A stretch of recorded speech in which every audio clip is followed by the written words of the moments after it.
Do not go past the mark you aimed for. In victory, learn when to stop. Judgment. The moment of victory is often the moment of greatest peril. In the heat of victory, arrogance and overconfidence can push you past the goal you had aimed for, and by going too far, you make more enemies than you defeat. Do not allow success to go to your head. There is no substitute for strategy and careful planning. Set a goal, and when you reach it, stop. Transgression of the law. In 559 BC, a young man named Cyrus gathered an immense army from the scattered tribes of Persia and marched against his grandfather Astyages, king of the Medes. He defeated Astyages with ease, had himself crowned king of Media and Persia, and began to forge the Persian Empire. Victory followed victory in quick succession. Cyrus defeated Croesus, ruler of Lydia, then conquered the Ionian islands and other smaller kingdoms. He marched on Babylon and crushed it. Now he was known as Cyrus the Great, king of the world. After capturing the riches of Babylon, Cyrus set his sights on the east, on the half-barbaric tribes of the Massagetae, a vast realm on the Caspian Sea. A fierce warrior race led by Queen Tomyris, the Massagetae lacked the riches of Babylon, but Cyrus attacked them anyway, believing himself superhuman and incapable of defeat. The Massagetae would fall easily to his vast armies, making his empire immense. In 529 BC, then, Cyrus marched to the wide river Araxes, gateway to the kingdom of the Massagetae. As he set up camp on the western bank, he received a message from Queen Tomyris, king of the Medes. She told him, "I advise you to abandon this enterprise, for you cannot know if in the end it will do you any good. Rule your own people and try to bear the sight of me ruling mine. But of course you will refuse my advice, as the last thing you wish for is to live in peace." Tomyris, confident of her army's strength and not wishing to delay the inevitable battle, offered to withdraw the troops on her side of the river, allowing Cyrus to cross its waters safely and fight her army on the eastern side, if that was his desire. Cyrus agreed, but instead of engaging the enemy directly, he decided to play a trick. The Massagetae knew few luxuries. Once Cyrus had crossed the river and made his camp on the eastern side, he set the table for an elaborate banquet full of meat, delicacies, and strong wine. Then he left his weakest troops in the camp and withdrew the rest of the army to the river. A large Massagetae detachment soon attacked the camp and killed all of the Persian soldiers in a fierce battle. Then, overwhelmed by the fabulous feast that had been left behind, they ate and drank to their heart's content. Later, inevitably, they fell asleep. The Persian army returned to the camp that night, killing many of the sleeping soldiers and capturing the rest. Among the prisoners was their general, a youth named Spargapises, son of Queen Tomyris. When the queen learned what had happened, she sent a message to Cyrus, chiding him for using tricks to defeat her army.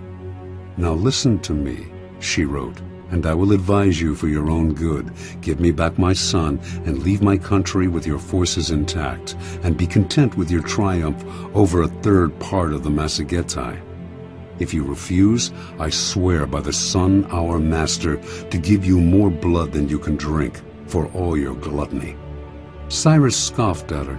He would not release her son. He would crush these barbarians. The queen's son, seeing he would not be released, could not stand the humiliation, and so he killed himself. The news of her son's death overwhelmed Tomyris. She gathered all the forces that she could muster in her kingdom, and whipping them into a vengeful frenzy, engaged Cyrus's troops in a violent and bloody battle. Finally, the Massagetae prevailed. In their anger, they decimated the Persian army, killing Cyrus himself.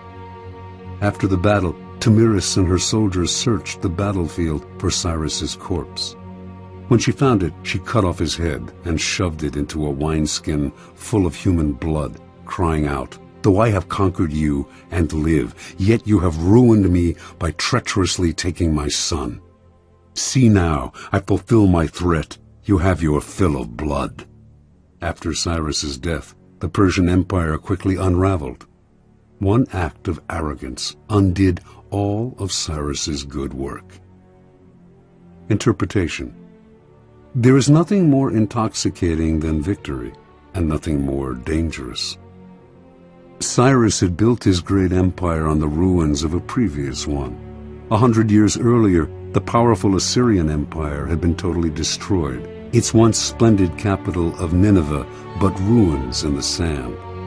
The Assyrians had suffered this fate because they had pushed too far, destroying one city-state after another until they lost sight of the purposes of their victories and also of the costs. They overextended themselves and made many enemies who were finally able to band together and destroy them. Cyrus ignored the lesson of Assyria. He paid no heed to the warnings of oracles and advisors. He did not worry about offending a queen. His many victories had gone to his head, clouding his reason. Instead of consolidating his already vast empire, he pushed forward. Instead of recognizing each situation as different, he thought each new war would bring the same result as the one before, as long as he used the methods he knew: ruthless force and cunning. Understand, in the realm of power, you must be guided by reason. To let a momentary thrill or an emotional victory influence or guide your moves will prove fatal. When you attain success, step back. Be cautious.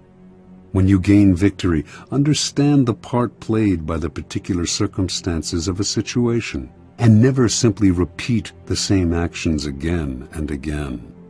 History is littered with the ruins of victorious empires and the corpses of leaders who could not learn to stop and consolidate their gains.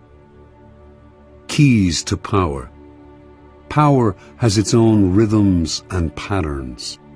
Those who succeed at the game are the ones who control the patterns and vary them at will, keeping people off balance while they set the tempo. The essence of strategy is controlling what comes next, and the elation of victory can upset your ability to control what comes next in two ways. First, you owe your success to a pattern that you are apt to try to repeat. You will try to keep moving in the same direction without stopping to see whether this is still the direction that is best for you. Second, success tends to go to your head and make you emotional. Feeling invulnerable, you make aggressive moves that ultimately undo the victory you have gained. The lesson is simple. The powerful vary their rhythms and patterns, change course, adapt to circumstance, and learn to improvise. Rather than letting their dancing feet impel them forward, they step back and look where they are going. It is as if their bloodstream bore a kind of antidote to the intoxication of victory, letting them control their emotions and come to a kind of mental halt when they have attained success. They steady themselves, give themselves the space to reflect on what has happened, examine the role of circumstance and luck in their success. As they say in riding school, you have to be able to control yourself before you can control the horse.